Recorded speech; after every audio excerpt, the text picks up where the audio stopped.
Hi, Ross here from Biker Talk, back again with another episode. This week I talked to Matt about his Thruxton Triumph Factory Custom, Forcite Helmets, and most importantly about DJI and the Movember Foundation. Check it out. I've been riding for about 15 years, which has me starting a little bit later in life. I was living in the US at the time, and a buddy and I had a short commute from our houses to the train, and we decided we'd get motorbikes together and ride from home to the train. So my first bike was a 2008 Harley Davidson Nightster, and he got an old, a slightly older Sportster, and so we used to cruise around the roads in New Jersey. I was interested in getting a Ducati Sport Classic at the time, and I was looking at the Paul Smarts and things like that, but then took a 180 and got a Harley instead at that time. So I had that bike for a while. I brought it back from the US to Australia in like 2013 or something like that, which was in the end, if you're doing that to save money, it doesn't tend to work out. So the whole thing took a whole bunch of time to do all the conversions and all of that sort of stuff. But yes, so I brought it back into Australia from the US, and since then I've now got the Thruxton, and I finally got that Ducati Sport Classic a couple of years ago as well.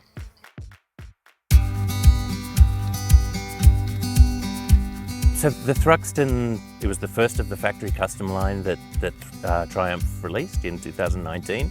The fact that it was coming out of the factory with all of the sorts of options that you would want to do and was numbered and a little bit exclusive, it was certainly something I was interested in. Although the purchase itself was fairly impulse. I went into Northside and asked the guy if they had an allocation. They said, "Yeah, we've got one, are you interested?" And I said, "Okay."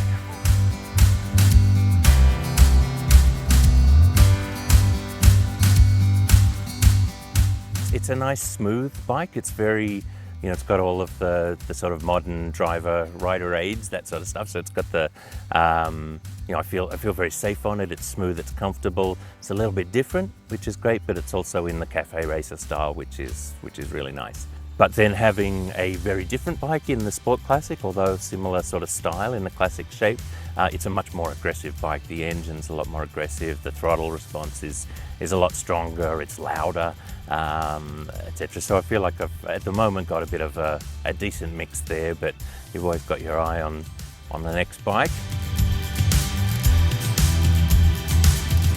I think at the moment I'm kind of looking for Ducati 996 kind of thing, a yellow Ducati 996, something like that in that Tamburini line of the sport bikes. As many people have said before me, it's one of the most beautiful bikes still. They look absolutely gorgeous, and I'd love to have one of them in the stable. I'm a very conservative rider, being a little bit older and having kids and all of that sort of stuff. I think by starting late, I never had an aggressive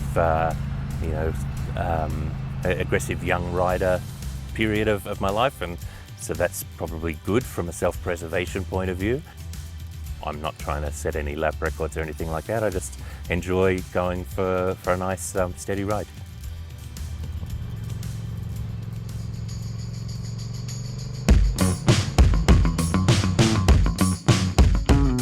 So the Forcite Helmet's an Australian-made smart helmet, for anyone who doesn't know. The guys are in Sydney. They've had a couple of early rounds, so technically the model that's out at the moment is the Mark 1. So they've built one of the world's first smart helmets, and certainly one of the first to do the execution well. So it's a full helmet, carbon fiber, nice light helmet. It has internal visor as well as external, changeable visors, all that sort of thing. Integrated, Bluetooth headset and microphone, so you can use it for calls, all that sort of stuff. An integrated connection to an app on your phone and a controller to answer calls and do things like that. One of the newest things is an integrated camera in the chin.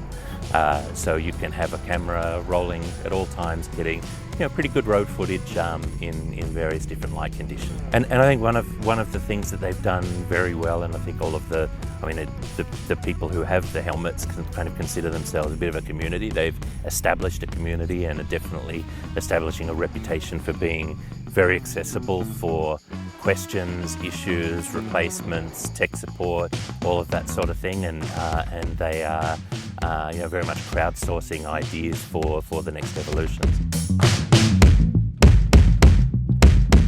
A bunch of rides in the US, fairly interesting. Probably the most interesting thing about riding in the US is like the 6-7 lane highways. Is a little bit crazy, and it's just sort of around any of the cities. You very quickly get onto interstates that are major roads. So those sorts of things are just interesting because of the high motorist factor.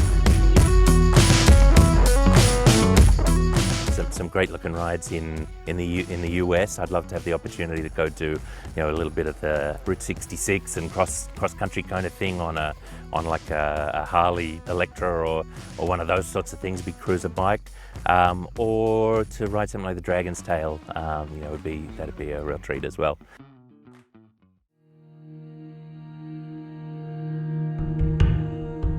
So I've ridden DJI 3 times now since returning to Australia in 2018. I like, DJI has a connection with Movember and, men's health, both mental health and cancer research.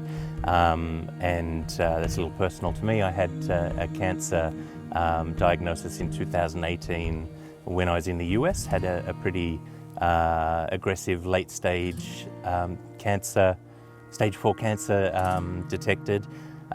Fortunately, I was able to return to Australia and have surgery and have that removed, and I'm now 3 years all clear. But it's I think there's something about DGR and the event and the relationships that you develop around things like that. There's a natural camaraderie around motorcycling and the community of men, whether it's just being able to hang out with other men, talk about bikes, that sort of thing. So I had my diagnosis while we were in the US, and I had a pretty not so fun 6 months or so of aggressive chemotherapy and radiation before we relocated back home to Australia.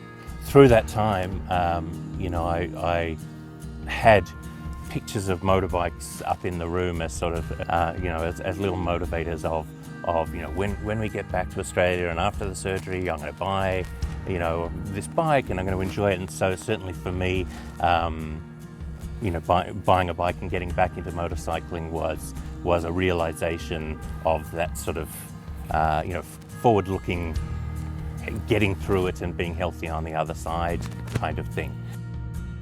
A thing that I always had in mind as something that I enjoy and as a marker of being healthy, I guess, is the ability to get on the bike and go for a ride.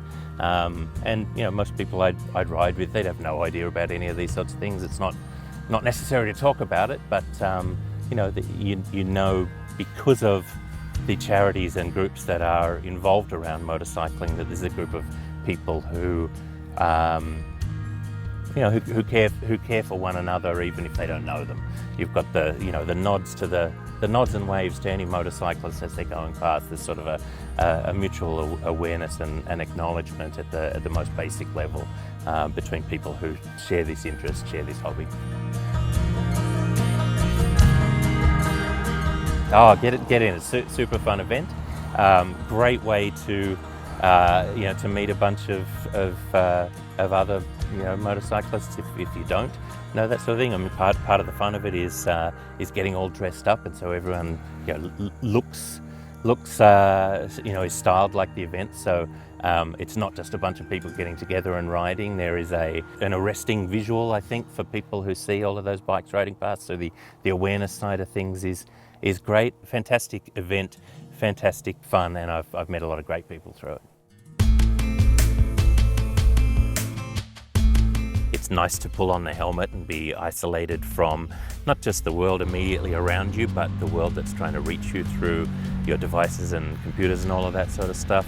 And then from a sort of motoring experience point of view, there's something very connected about the way that you ride a motorcycle. So it's, you know, driving a car is very passive, tends to be fairly passive. You're sitting back and steering, and more or less it kind of just continues going, and you can turn off. With a motorbike, you know, the bike goes where you're leaning. So it's about think, look, lean, and the motorbike follows you. There's not a whole lot of actual steering going on. So it's an experience that you feel a lot more involved in it. And the noise and, you know, all of those kind of man stuff is fun as well.